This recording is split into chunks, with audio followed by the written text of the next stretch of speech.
दोस्तों, मैं शैलेंद्र सिंह। आप सभी को मेरा नमस्कार। मैं आज आप लोग के सामने मुंशी प्रेमचंद जी की कहानियों में से एक कहानी, जिसका नाम कफन है, सुनाने जा रहा हूँ। दोस्तों, सर्दियों का मौसम था। एक झोपड़ी के दरवाजे पर बाप बेटा बुझी हुई आग के सामने बैठे हुए थे। झोपड़ी के अंदर बेटे की पत्नी बुधिया प्रसव के दर्द से गुजरने की वजह से कराह रही थी। कभी हल्की तो कभी जोर से उसके मुंह से चीखें निकलती थी। उसके कराहने की आवाज और चीखें सुनकर दोनों बाप बेटे का दिल सहम जाता था। बुधिया के ससुर घीसू ने आधी रात तक चीखें सुनी और फिर थक कर कहा कि ये बचेगी नहीं। घीसू का बेटा और बुधिया के पति माधव ने चिढ़ते हुए जवाब दिया, मरना है तो जल्दी मरे। पिता ने कहा, अपनी पत्नी के लिए ऐसा कह रहा है जिसने अपना रात दिन इसी घर को दिया। तब दुखी आवाज में माधव बोला, मुझसे उसका यह तड़पना और हाथ पांव मारना देखा नहीं जा रहा है। दोनों ही बाप बेटे काम से जी चुराते थे। बाप एक दिन काम करता तो 2 दिनों तक घर में आराम। उसका बेटा माधव तो और भी ज्यादा कामचोर था। 1 घंटे काम करता था और फिर 2 घंटे तक हुक्का पीता रहता। इनकी ऐसी ही हरकत की वजह से कोई इन्हें काम नहीं देता था। ऐसा नहीं था कि गांव में काम की कोई कमी थी, लेकिन घर में जब तक खाने के लाले न पड़ जाएं, तब तक ये काम के लिए घर से निकलते ही नहीं थे। पूरी झोपड़ी में 4 बर्तन और कुछ फटे हुए कपड़ों के अलावा कुछ भी नहीं था। दौलत के नाम पर यही था इनका। दोनों के सिर पर खूब कर्ज था, लेकिन संतोष इतना कि इन्हें बस एक टाइम थोड़ा खाना मिल जाए, उसके अलावा कुछ नहीं चाहिए था। दुनिया भर के ताने भी सुनते थे, लेकिन इन्हें कोई फर्क नहीं पड़ता था। इनमें इतना संतोष था कि इनके सामने साधु संतों का संतोष भी कम पड़ जाता था। जब बहुत जरूरत पड़ती थी तो बाप पेड़ से कुछ लकड़ियां तोड़ता और उसका बेटा उन्हें बेचकर कुछ पैसा ले आता था। ये पैसा जब तक इनके पास होता, तब तक दोनों में से एक भी काम करने के लिए नहीं जाते थे। अगर कभी घर में खाने को कुछ न होता तो आस पड़ोस के खेतों से कभी आलू ले आते तो कभी गन्ना। आखिर गांव था भी किसानों का ही। किसी न किसी खेत में मौसम के अनुसार कुछ न कुछ मिल ही जाता था। इसी तरह से घीसू ने अपनी जिंदगी के 60 साल काट लिए थे। आज भी बाहर आग के पास बैठकर किसी के खेत से लाए आलू को भूनकर दोनों बाप बेटे खा रहे थे और बुधिया अंदर दर्द में तड़प रही थी। माधव की बुधिया से कुछ साल पहले ही शादी हुई थी। उसने घर को अच्छे से संभाल लिया था, लेकिन माधव और घीसू और भी कामचोर हो गए थे। अभी दोनों के मन में था कि बुधिया जल्दी से दुनिया से चली जाए और वो आराम कर सके। आग में भुना हुआ आलू छीलते हुए घीसू ने अपने बेटे से कहा कि अपनी पत्नी को अंदर देख कर आ जाओ। कुछ हो गया तो पैसा भी नहीं है कि कोई काम करवाने के लिए। घीसू के बेटे ने अंदर जाने से इनकार कर दिया। उसे डर था कि कहीं उसका पिता सारे आलू न खा जाए। वो बोला कि मुझे डर लगता है, आप ही अंदर जाकर क्यों नहीं देख लेते हैं। माधव के पिता घीसू ने जवाब दिया, कैसा डर, मैं बैठा तो हूं यहाँ। तुझे पता है, जब तेरी माँ बीमार हुई थी, मैं उसके पास 3 दिन तक बैठा था। अगर मैं अंदर जाता हूँ तो उसे शर्म आ जाएगी। ससुर हूँ उसका, वो कैसे मेरे सामने अपने हाथ पांव पटक पाएगी। जवाब में माधव ने कहा, बच्चा हो गया तो क्या करेंगे, हमारे घर तो कुछ सामान भी नहीं है। माधव बोला, बच्चा आए तो सही एक बार, घर में भी सारा जरूरी सामान आ जाएगा, भगवान सब संभाल लेंगे। कल के दिन यही आस पड़ोस के लोग बच्चा होने पर बिन मांगे घर में ही चीजें देकर जाएंगे। वैसे घुसू के गांव में मेहनती किसानों की भी हालत कुछ अच्छी नहीं थी। सिर्फ वो लोग ही पैसे वाले थे जो किसानों को दबाते या उनका हक मारते थे। घीसू के साथ यही चीज सबसे अच्छी थी कि उसका कोई पैसा नहीं मार सकता था। वो न तो रात दिन मेहनत करके पैसा कमाता था और न ही अपना फायदा किसी को उठाने देता था।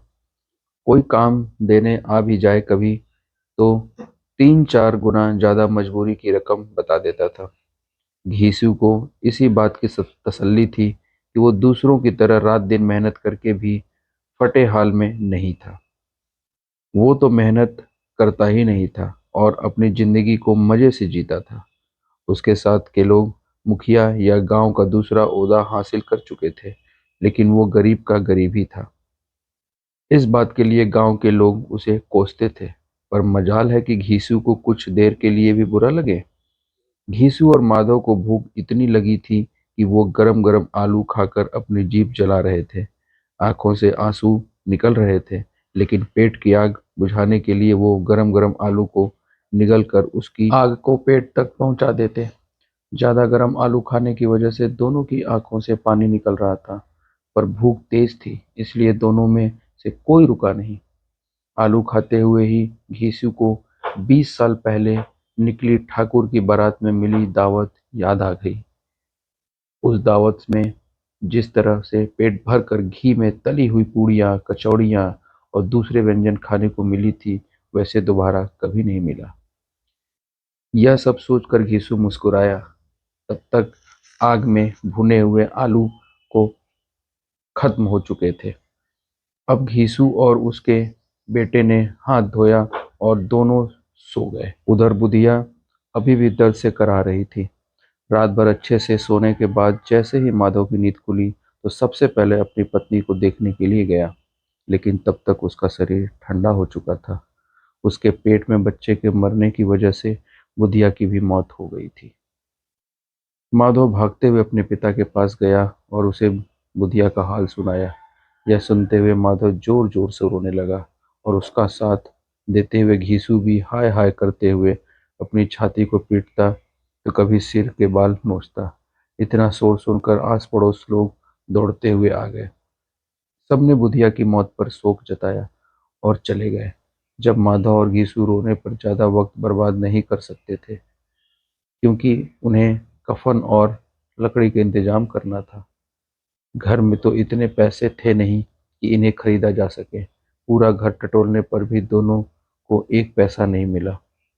थक हार कर दोनों रोते रोते गांव के जमींदार के पास पहुंच गए। जमींदार को दोनों काम चोरी की वजह से बिल्कुल पसंद नहीं थे, लेकिन वो दयावान था। उसने सोचा कि अभी गुस्सा दिखाने का समय नहीं है, इसलिए जल्दी से जेब से 2 रुपए निकालकर उन्हें दे दिए। अब जमींदार ने पैसे दिए हैं, यह सुनकर गांव के बड़े बड़े लोग भी मदद करने से मना नहीं कर पाए। सबने घीसू को कुछ न कुछ दे दिया। घंटे भर में घीसू के पास 5 रुपए, अनाज, लकड़ी व अन्य जरूरी सामान जमा हो गया था। बस अब जरूरत भी कफन की। दोपहर का समय था। दोनों बाप बेटे कफन खरीदने के लिए 5 रुपए लेकर बाजार चले गए। घीसू ने बाजार पहुंचकर कहा, लकड़ी तो मिल गई है, तो अब एक हल्का सा कफन खरीद लेते हैं। अच्छा खरीद कर भी क्या करेंगे, उसे तो जलना ही है। अब दोनों सस्ता और हल्का सा कफन खरीदने के लिए एक दुकान से दूसरी दुकान जाने लगे, लेकिन उन्हें सस्ता कुछ भी नहीं लगा। तभी माधव ने कहा, कैसा रिवाज है, जिस औरत को जिंदा रहते हुए अच्छे कपड़े पहनने के लिए नहीं मिले, उसे मरने पर नया कफन ओढ़ना होगा।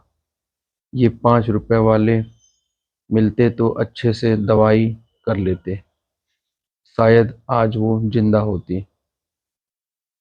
सूती, रेशम, हर तरह का कफन दोनों बाप बेटे देख चुके थे। दोपहर से शाम हो चुकी थी, लेकिन दोनों को कुछ भाया नहीं। तभी उन्हें पास में ही एक मैखाना दिखा। दोनों वहां गए और पहले एक बोतल ली। उसके बाद खाने के लिए चटनी, मछली और तमाम चीजें मंगाई। दोनों ने आज खुलकर खाया, इतना खाया कि 2 रुपए खत्म हो गए। घीसू बोला, बहू को कफन ओढ़ाते तो क्या होता, जल ही जाता ना।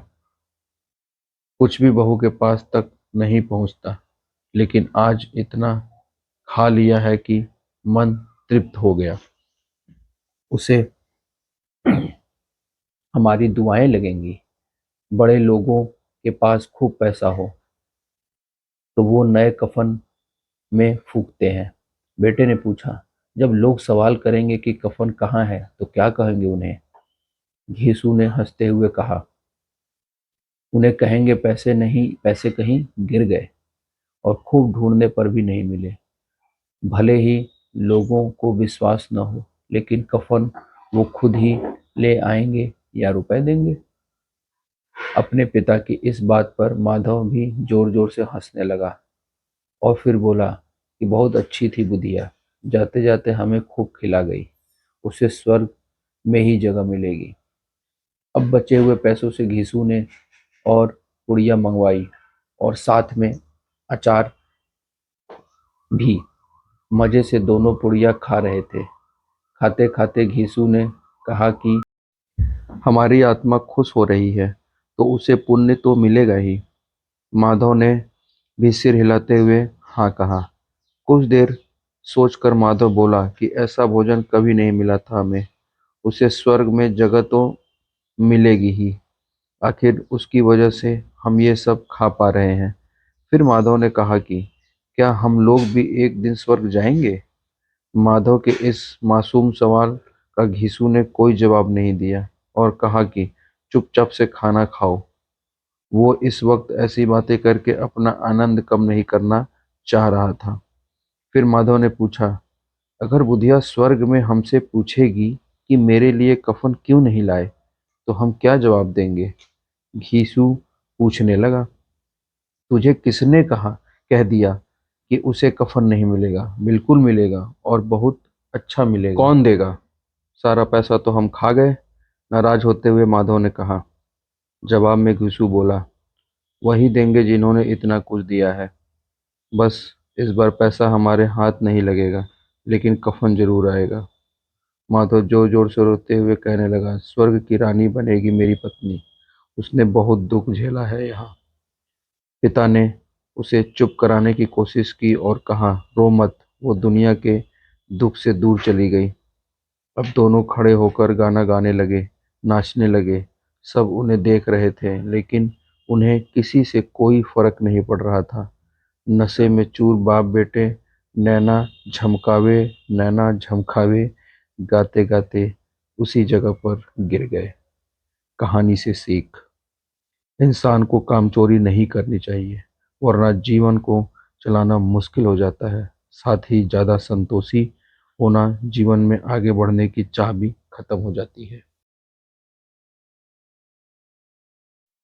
मुझे विश्वास है कि आप लोगों को ये कहानी अच्छी लगी होगी। धन्यवाद।